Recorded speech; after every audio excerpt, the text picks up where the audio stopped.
Olá, eu me chamo Maria Aline Barroso Rocha, sou discente do 4º semestre do curso de Medicina na Universidade Federal do Cariri e vou apresentar um relato de experiência sobre o ensino da microbiologia médica em tempos de pandemia, feito por mim, juntamente com o Ivan Araújo Damasceno, o Tiago Lima Cordeiro, o Wendel da Silva Salles e o nosso professor orientador, Dr. Marcos Antônio Pereira de Lima.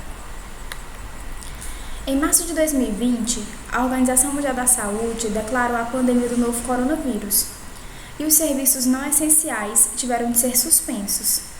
As aulas em escolas e universidades foram suspensas ainda em março, a fim de evitar a sobrecarga do sistema de saúde.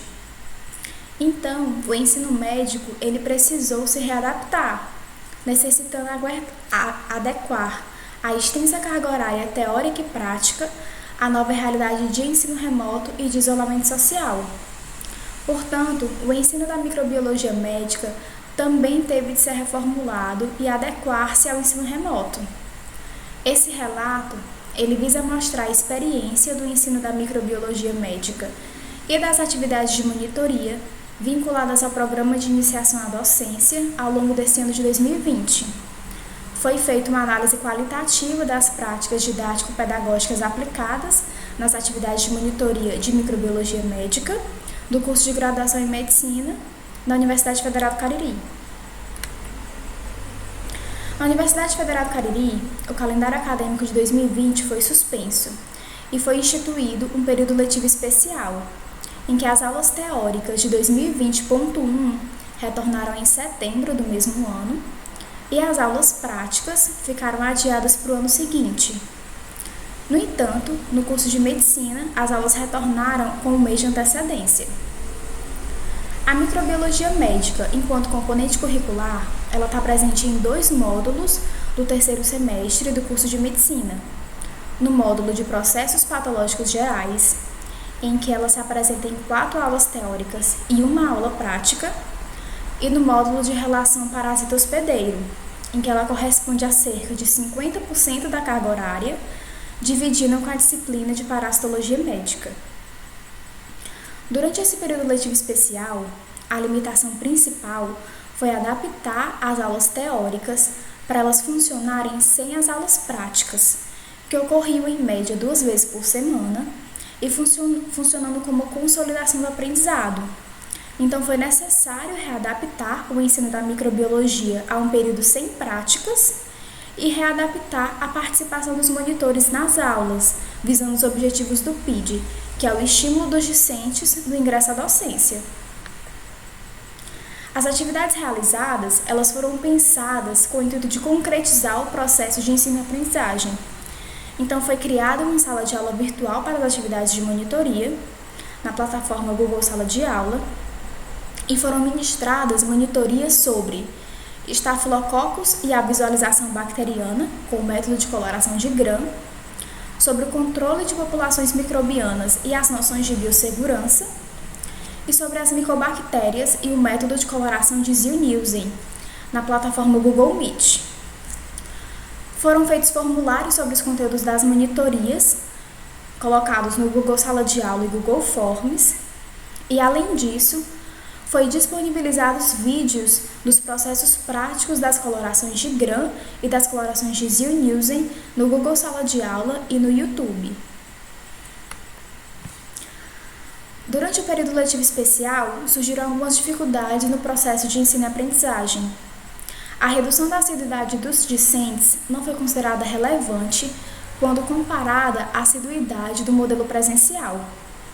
Contudo, diferente do que ocorria no modelo presencial, em que essa assiduidade era comprovada pela presença física do estudante na aula, no período letivo especial não pôde ser feito dessa forma, e ela era comprovada com a notificação do nome do discente na tela do computador, e esse poderia estar efetivamente acompanhando a aula ministrada ou não,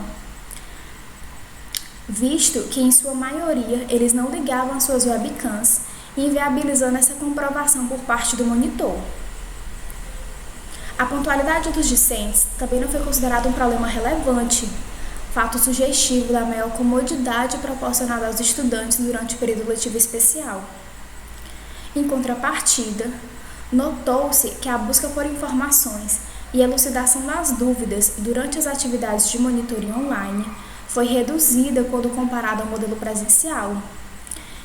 E isso acabou comprovando uma redução da participação ativa dos estudantes nas aulas. Então, notou-se o enfraquecimento do vínculo entre os discentes, docentes e monitores, devido ao distanciamento físico, devido à impossibilidade de aulas práticas e devido também a essa redução da participação ativa dos estudantes nas aulas. Algumas dificuldades, elas foram relatadas pelos discentes. Dentre elas, a carga de conteúdos contemplados e as atividades exigidas ocorreram em demasia. Além disso, a qualidade da internet, a falta de um ambiente adequado para o estudo e as demais distrações relacionadas ao meio virtual também foram problemas relatados. Pontos positivos elencados pelos discentes: a disponibilização das aulas gravadas, os vídeos demonstrando como a teoria se aplicava na prática, a disponibilização dos slides para o posterior estudo individual dos discentes, a criação de uma sala de aula virtual exclusiva para as atividades de monitoria e a acessibilidade dos monitores, que se mostraram sempre disponíveis e solícitos para a elucidação das dúvidas. Considerações finais. A utilização de tecnologias da informação no ensino médico foi crucial. No entanto, devido à indissociabilidade entre a teoria e a prática, deixou algumas lacunas. Diante disso, vale ressaltar que toda a adaptação feita no ensino das monitorias ocorreu de modo relativamente experimental, haja vista que esta precisou se adaptar a uma realidade completamente nova para boa parte dos discentes e monitores. Portanto, tais questões elas devem ser tomadas como aprendizado, servindo de aporte para a elaboração e correção das metodologias de ensino empregadas futuramente. Agradecimentos. Os bolsistas agradecem à Universidade Federal do Cariri e à Pró-Reitoria de Graduação pela oportunidade de iniciação à docência e por todo o aprendizado adquirido. Agradecem também ao professor orientador, Dr. Marcos Antônio Pereira de Lima, por toda a dedicação, paciência e empenho ao projeto e à nossa formação profissional, ética, humana e cidadã. E agradecem aos alunos do terceiro semestre da Faculdade de Medicina do Cariri por toda a atenção, respeito e conhecimentos trocados durante o período letivo especial. Essas foram as referências usadas na produção desse relato de experiência e obrigada!